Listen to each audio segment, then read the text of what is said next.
All right, I'm trying to make some sense of this matchup right now. Texans versus Vikings. 1 point favorite the Texans are against the Vikings. You're facing a Minnesota team that, by the way, the Texans are averaging 6 less yards per game than the Minnesota Vikings.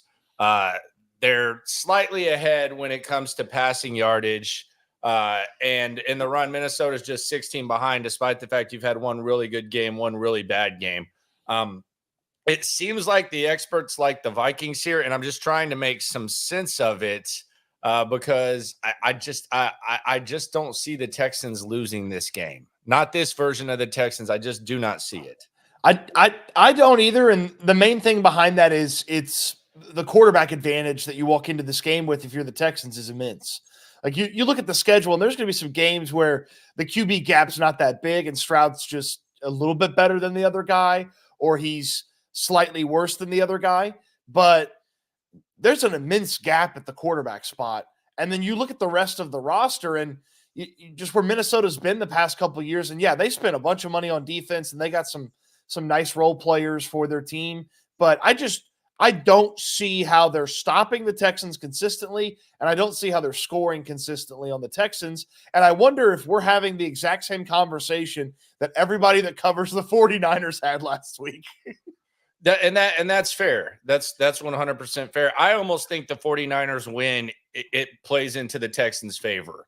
Now, yes. On one hand, like we can look back at this weeks from now and say, well, damn, Minnesota was good, and you can combine the San Francisco win with that and say, well, they were good, but it's almost like a warning. It's almost like a warning where if Minnesota is the inferior squad, you're not gonna catch them slipping when they beat the 49ers, who, oh, by the way, D'Amico Ryans and Bobby Slowick know pretty well, and I'm assuming they have a hell of a lot of respect for her. So yeah. That's kind of the thing is, on one hand, it's, well, maybe Minnesota's better. On the other hand, it's, well, you're not going to sleep on them now. Right, exactly. They're not creeping up on you. You got to take them serious. 2-0 start for them. Their quarterback's throwing a couple of touchdowns in each of these matchups. Like you got to pay attention to what Minnesota can bring to the table now, especially because they beat one of the teams that people think is the best in the NFC, and you think you're one of the best in the AFC. All right, go to Minnesota and prove it. Go to Minnesota and prove it. What trends? The Texans have some trends right now. It is the S&L collaboration Tuesday through Thursday at 9 a.m., reaction Monday, 8 a.m., and then 4 p.m. after the injury report drops. What are some trends? Let's look at these trends and talk about how much staying power these trends have. And I want to start on the offensive side of the ball, and that's Tank Dell being a distant number 3. Not a guy who's the third, but a distant number 3. A non-distant number 3 is a guy who, hey, maybe in certain weeks, like we were talking about, he could lead the team in receiving. How long does this trend start where Tank Dell is clearly the distant third? I hope we get a repeat of last year and Dell has a huge breakout in week 3 like he did last year. Like I don't believe this is going to last because Bobby Slowick has had a small sample size as offensive coordinator. It's one season and a couple of games, okay? But when he's had issues, typically he's done something to kind of pull up from those issues, pull out of those mistakes. Like, it's not like he had a season-long trend that he never fixed in the way that he operated an offense. And so he tweaks things pretty well, especially after he's got a couple of games of data of him not doing something well. I think the best example of it is they didn't throw the ball enough against Carolina, and they came out and threw the ball all over the place against Tampa the following week. And so I just feel like Tank's usage is one of those things that Slowick's going to adjust heading into week 3. And I think you and I have been clamoring, just use him like a wide receiver. Stop this gadget stuff and just use him like a wide receiver. And I feel like it's coming this week. So I don't know that this distant Dell trend is sticking around. Yeah, you've seen the receiver shares. Collins has 18. I think it's 18 for Collins, 12 for Diggs, and 11 for Dell. So, it's not like he's, distant when it comes to targets. And quite frankly, we could be singing a completely different tune if he makes just one play last week. I mean, that would have been a massive ass play. And who knows what we're saying. So the opportunity's been there, even despite the fact there seems to be a larger array of folks in the chat. Shout out to y'all. Appreciate y'all for joining us. Be sure to subscribe wherever you get your podcast. Subscribe to Stoots' channel, my channel. We'll both be at practice today. But the usage is complaining, but it's not. Tank Dell didn't help the cause himself either. In fairness, if he catches the one pass that hit him in the hands over the middle, it's probably that's probably a 50-yard touchdown, maybe. Perhaps. So let's call it a 50-yard touchdown. So all of a sudden he's got 87 yards, 1 touchdown. The top 3 receivers all have at least 1 touchdown. They all have at least 70 yards receiving through 2 games. We wouldn't even be talking about this. Like, one play could change this. That's how dynamic Tank could be if they can just get him the ball. But the times where he finishes with more rushes than receptions, that's got to go away. And I feel like you'll be a better football team. Like, I'm not advocating for something that just do it to do it. I feel like getting Tank Dell the ball is better than handing Tank Dell the ball. Like, throwing him the ball to me is better than handing him the ball. Well, the other thing is you wonder, is that possible if your running back is out? Does that mean that they try to get more creative on this type of stuff? I don't know. What's the difference? I didn't really pay attention in meteorology. I know I had to take it a couple times in college as like a beginner's course, but what's the difference between a warning and a watch when it comes to what's a warning? Where you haven't seen it, but there are signs and clues of it. Do we know this? You weren't paying attention either, were you, my friend? A watch means get ready.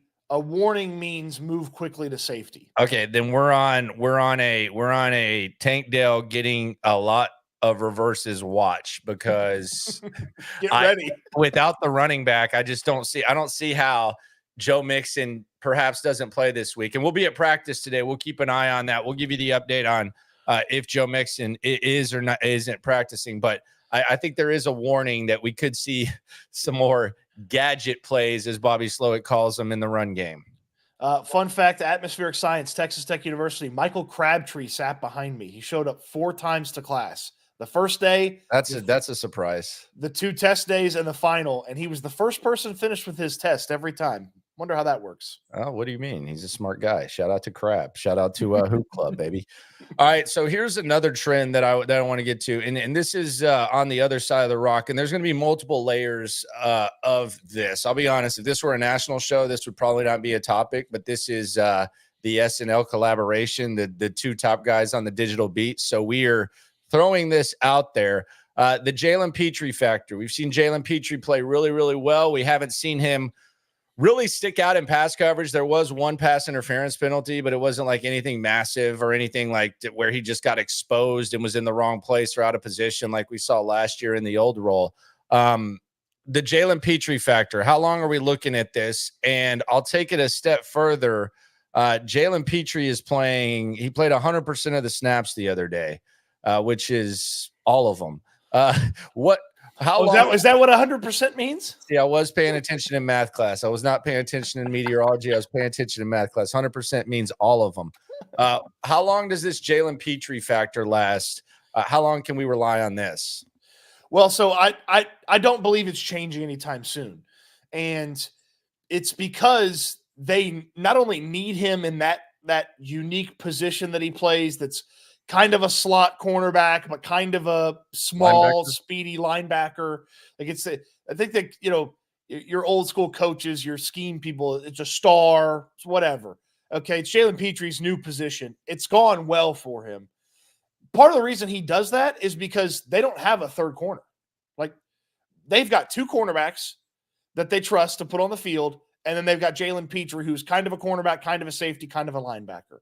And that's where this team is right now. So, yes, this is going to continue, and I'm scared if it doesn't, because I don't know what they're going to do. It's going to change the way they operate the defense if he doesn't play. So if he's not on the field, if he's not on the field at all, then it's probably your traditional multiple linebackers, Eric Murray out there. But as soon as one of those linebackers comes off the field, Petri is the guy that's on the field, and we saw it. They're not even putting 3 linebackers out there. They just put the 2 out there with Petri and make it work.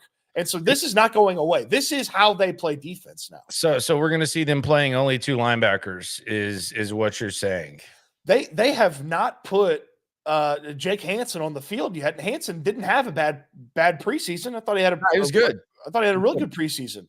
And I think that's interesting because they're not married to it. Well, they're not married to just putting 3 linebackers out there, just like they weren't married to a fullback. This is a testament to how good Aziz Al-Shire is, how well Henry Toto has played to start the year, and how well Petri has played in this new position that he's playing that is closer to how he was successful as a college player at Baylor and some of the elements of his rookie year. Like, it's a testament to those 3 guys playing well that they haven't had to change and adjust. And look, you played 2 crappier styled offenses to this point. The Colts are a disaster on offense, and Caleb Williams and their crew have to get some things going, and they'll be a little bit better by the end of the year. But you caught 2 offenses where you could sort of impose your will. You certainly did that to the Bears, and you did it at times to the Colts, but you caught 2 offenses that maybe it just worked out that way. Let's see a more traditional, drop back quarterback offense this week against this defense and see if any of this changes. Well, I mean, that's true. I don't disagree with what you're saying about Toto or Petri, but I do wonder, like, if Christian Harris were healthy, what would it look like? The reality is I wouldn't bet on that happening anytime soon. I don't know. Like, this could be an all year thing for me. Like, I don't know when we see Christian Harris. I can promise you, or I can bet you, it's not going to be, the 4 games that I think a lot of people were anticipating. And that's just based on the whole process and the way in which we've seen Christian Harris handled. He's nowhere to be found. Like, it's not like Christian Harris he's doing the sideline out on the side. Yeah, he's not on the side. You haven't seen him. It was kind of an abrupt disappearance when he did return. It was very short. So I don't know if this is, I guess it's a mix of philosophical with adjustment, which I think is pretty encouraging, because I think if Christian Harris were here, it might look a little bit different, but this is what they're doing right now, and they're making do with what they got. And what they've got is 2 games in, performing at a high level. I wonder if maybe they would just keep the linebackers just a tiny bit fresh. Like, maybe there'd be a linebacker rotation amongst the 2 players on the field, and just kind of keep Harris and Al-Shire and Toto fresh, and just trust who's out there. Maybe that's what they would do, but we don't have to worry about that. He's not going to be back for Buffalo. That's the first game he could theoretically be back. He's not going to be back for Buffalo. So we're weeks away from Christian Harris being there, and so you'll see the Jaylen Petri experiment continue. And so far, that experiment is getting a thumbs up from me. How we feel about Henry Toto? Is Henry Toto going to be able to keep this level going? I'll start. I think he can. I think Henry Toto is a serviceable linebacker at this point. Now, are there going to be times perhaps where he gets sniffed out in coverage and we see some exposure, for lack of a better term? For sure. But I think last year there were legit questions about Henry Toto. Can he be a serviceable linebacker? Like, when called upon, is Henry Toto going to stick out like a sore thumb? And is he going to look out of place, out of shape, etc.? I think at the very least, with Henry Toto, do I expect him to lead the team in tackles every week? No. Do I expect Henry Toto to be all over the place every week? No. But I think as far as being a serviceable linebacker, I think we can depend on that. He feels like the type of player that has raised his floor, so that there may not be a lot more spectacular games, but there's not going to be a, my God, look at 39, he's getting abused. Like, I don't feel like that's coming like it happened. And that happened a few times last year. No, he didn't. I wondered, like, how long is this guy going to be on the squad last year? And he's been very critical of himself for not controlling what he could control last year from a physical standpoint. And he mentioned a ton about how he worked on his tackling and the fundamentals and get back to the basics, and he wanted to improve that. It's been good through 2 years. That's the thing for me is Toto. He's going to have a spike here and there where you're like, man, he really had a really good game. And that was Sunday. What I am pleased with is I feel like the minimum that he brings to the table, like he's having an okay day, is a lot higher than it was last year. And I feel like that's probably a good sign of player development. And the fact that, look, they trust this guy. He's been out there for almost every snap of defense so far this year. So they trust him, and they're, until he gives them a reason to not trust him, he's going to be out there. Then we have the cornerback situation. There was a lot of talk about what CB2 was going to look like. CB3 looks kind of scary, but the reality is CB3 hasn't been out there as much. So how long are we doing this only playing 2 cornerback bit? I don't think you can do this too long. I think eventually you're going to have to put those guys out there. And I'll be honest, I don't have a ton of confidence in that looking great whenever they have to put more and more corners on the field.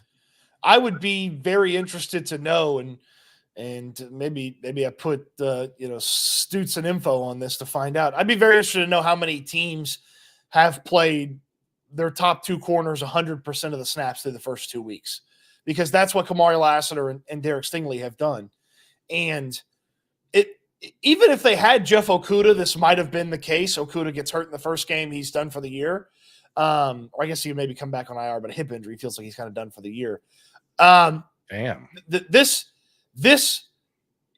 is how they're going to operate until they can't. So knock on wood, Lassiter and Derek Stingley stay healthy, but this seems the way that they're comfortable. Like this is a very weird non-defensive line, because it feels like everybody who's not a defensive lineman, out of necessity, they are doing exactly what they've done through the first couple of weeks. You don't have a backup linebacker that you trust as much as the 2 guys you play. You don't have a third corner, so you got to play the 2 corners and Jaylen Petri on the field. It just feels like everything that's not the defensive line is out of necessity. It's working, but what are they going to do when it's not working, or when they can't operate this way? That's kind of the scary part for me. Speaking of operating, as we continue, is the trend going to last? Ka'imi Fairbairn kicking like this, I don't think this lasts, and this is my reason why. It's not necessarily that his range is going to go away. I just don't think I don't think you function like this throughout the course of the season. Like when you're facing the Ravens, the Chiefs, maybe even the Jags, the Bills, when you're facing better offenses like they're going to face.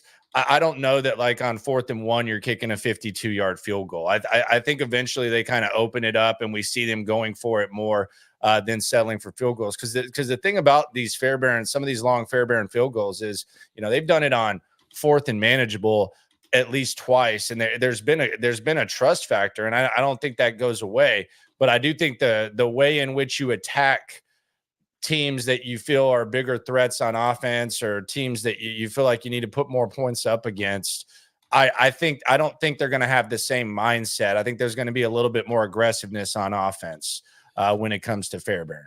The opponent, to me, also dictates how you would operate in these situations. D'Amico Ryans has 4th and inches early in the Chicago game. He opts to kick it.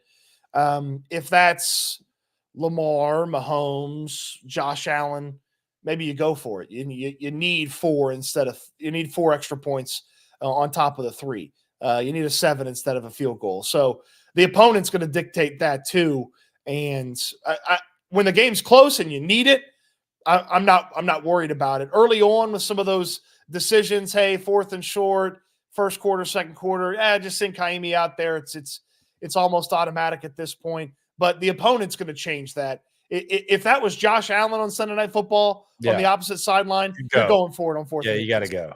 You're going for it. If it was Lamar, if it was Mahomes, if it was some team in the back end of the schedule that's playing really well, better than you thought this season, okay, you go for it. So the opponent's going to dictate when you see Ka'imi Fairbairn run out there.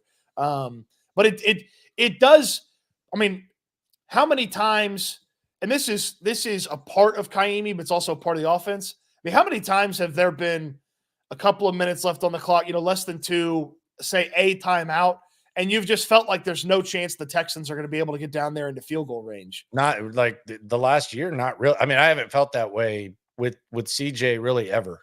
Well, there's been so many times in Texans history where there's no chance they're putting a field goal on the board. Now, with Ka'imi's consistency and his range and him playing some of the best football he's played in his career, I mean, you're 3 plays away after you get the kickoff.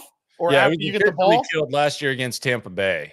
That was when it was like officially killed forever, where even 20 seconds you're wondering what the hell they can pull off. And that was, Yeah. I think that was close to that was between 40 and 50 or whatever it was. So yeah, stealing points has been something that the Texans, they've always tried to do it. It's never been like in the Slowick and D'Amico and CJ era. They've always tried to steal points at the end of the first half, like relatively aggressively. It'll be interesting to see how they handle the Fairbairn thing now. Young coaches, I always feel like are more dialed in on that 8 minutes, that 4 minutes to end the first half, that 4 minutes. Like they love that double up. They love to sneak some points on the board, even if it's just 3. Like I love the aggression from younger forward thinking coaches. Another forward thinking coach who's not young is obviously Andy Reid does that because he's got one of the best quarterbacks in football and he can. But it's 3 points right there before half. It's just so demoralizing when you got to run off the field. You give up 3 points. Like it's not that much, but you still give. No, it's a lot. It's a kick to the junk, man. It's cutting, like if you allow a touchdown, it cuts the touchdown in half. It gives your offense confidence. It puts the defense on their heels at the end. It's like a lasting memory, the 15, 20 minutes of halftime that's the last thing on your mind. You try to wipe it away, but it is what it is. You've heard coaches talk about a lot. What about the Texans struggling to run the ball? And I'm going to follow that up with a question that you brought up today. Who do you trust more? This is a combo plate. Who do you trust more? Do you trust Akers or Pierce more? I don't believe they're going to struggle to run the football. I don't believe it's going to look like Indianapolis, though. Like, it's not going to be Chicago. It's not going to be Indianapolis. It's going to be scary without Mixon if he's not going to be able to go this week. I would tell you my gut says today I would anticipate he's not playing this weekend. I'd be shocked. And unless he's just a whole heck of a lot tougher than we realized. So maybe this week it'll be an issue, but I feel pretty good about their chances to level out and be a average rushing attack over the course of the season when Joe Mixon gets back. Okay. When Joe Mixon gets back. I'm glad you said that. Who do I trust more between Akers and Pierce? Right now I trust Akers because I know he's healthy. Like I don't even know. Like, is Dameon Pierce going to come back from a hamstring injury a little early because he needs to be back because Joe Mixon can't go? Like I trust Akers more because I know Cam Akers is healthy right now. Which when Cam Akers is healthier than you, it's not good. I trust Cam Akers more. I don't care if he's healthy or not. He's been the better running back, like all of camps. Like so if Dameon Pierce were healthy, I know we saw him have a few productive carries in week 1 against the worst run defense. If the Colts continue this is one of the worst run defenses of all time. It's an early trend, but if you put what you've put out there for the first 2 weeks of the season over the course of 17 games, this is one of the worst run defenses of all time. So I don't know what to make of what Dameon Pierce did in those few carries. And I think the bar is so low that we were almost attaboying him after having 3 carries. So I definitely attaboyed him. I absolutely trust Cam Akers more because he's been better. He fits this system better, and we've seen him produce. Outside of that one fumble, like if Cam Akers doesn't fumble inside the 5, we feel pretty good about him. Unfortunately, that's a massive-ass mistake where you're about to put the game away and you fumble it away. Now, with all that said, the fact that I'm having this conversation is kind of frustrating because it's different in other places. Like in Tennessee, if RB1 goes down, you're talking about, do you trust Tony Pollard or do you trust Sharp? Like you're having more like conversations that guys that you think can fill in. This is scary. Like the running back depth is scary, especially with the way that this team has been unable to run the rock. But I absolutely trust Cam Akers more because I have eyes. And I know people are going to ask, well, what about British Brooks? He doesn't practice with the running backs right now. Like he is not in, maybe in with the tight ends. Like he's running routes with the tight ends. Yes. So he practices with the tight ends and Troy Hairston, who's the fullback that's on the practice squad. So he doesn't practice with the running backs. So your running backs, if Joe Mixon isn't available, are Cam Akers, Dameon Pierce if he's available, and Dario Gumal. But in fairness, maybe that changes today. We'll be at practice. Maybe that changes today with mixing out. Maybe we do see British Brooks kind of hybriding around. Sure.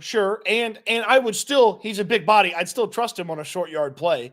If you had to go in there, it's 3rd and 1, hand it to the big fella. Let's see what happens. Let Cade Stover lead block for him and see if he can get you the 1 yard. I'd still trust him on that. It's not like can't let Damian do that. Well, I mean, that would be in the assumption if Damian's not playing, because he had a hamstring injury that showed up late last week. Like, that's not something that guys just all of a sudden they're right back and they're better. Like, a hamstring injury that limits you in practice and keeps you out of practice on Thursday then Friday. That doesn't feel like a guy that's 100% going to play this week. By the way, there's a little remix going around town. Have you heard it? No. What is it? We just had a running back conversation for about 4 minutes, and it goes like this. Nowadays, everybody want to talk like they got something to say, but nothing comes out when they move their lips. Just a bunch of gibberish, and mofos act like they forgot about Dario. Why are we not mentioning Dario Gumal here? They do love Dario Gumal. His roster spot was safer than the previous 2 guys that we had all that dialogue about. Well, here's why we're not mentioning Dario Gumal, because their actions showed us that they would rather give the ball to Cam Akers than Dario Gumal until Akers fumbled the football, and then they let Dario have the carries to sort of finish that thing out. He's a 3rd down specialist. He's a pass block specialist. Whoa. Let's not call him a specialist, okay? Why? I don't know. I guess that's what he is. Well, he's a 3rd down guy. He's a 3rd down guy. He's the 3rd down dude. Guy, yes. There you go. The 3rd down dude. The 3rd down dude. Yeah, 3rd down dude. Specialist, don't know. Dario he just hangs around, man. Putting together a nice career, just hanging around. Well, the cool thing about him is he hangs around and he's actually productive, unlike a lot of those hang around players that Bill O'Brien had that stunk. Yeah, he does everything right, and that there is value in that running back, especially when you're talking about pass pro and all that type of stuff. Is it sustainable? S&L here. We're going to go to practice. Practice is in about 3 hours. Follow along for practice reports, etc. 10:30 night stream on my channel. Once the mix-in news drops, we'll have videos throughout the day as well. Mario Edwards balling. Is this sustainable? I say hell yes, it is, because it's not like they're putting him out there for 100% of the snaps. He's doing what he's been asked. He's been dominant all camp. We've seen a sack in each game. And I think even when you get Autry back after 4 more games, I actually think you can move Autry around and Mario Edwards. So I absolutely think what we've seen from Mario Edwards, I think that is here to stay.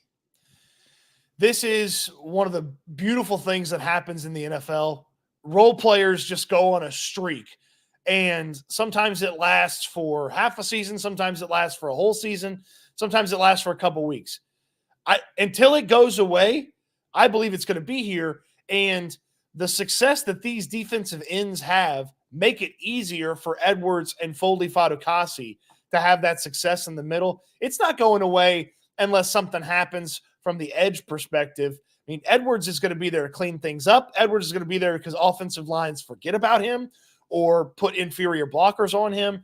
He's going to stick around, and it's one of the cool things about football where you see a guy who's been in the league for a decade, and he finally has like a red-hot start to his season because he's in a defense that is maximizing what he can do and puts pressure on the quarterback that sends it up to him. Like it's one of the cool stories to start the season for the Texans.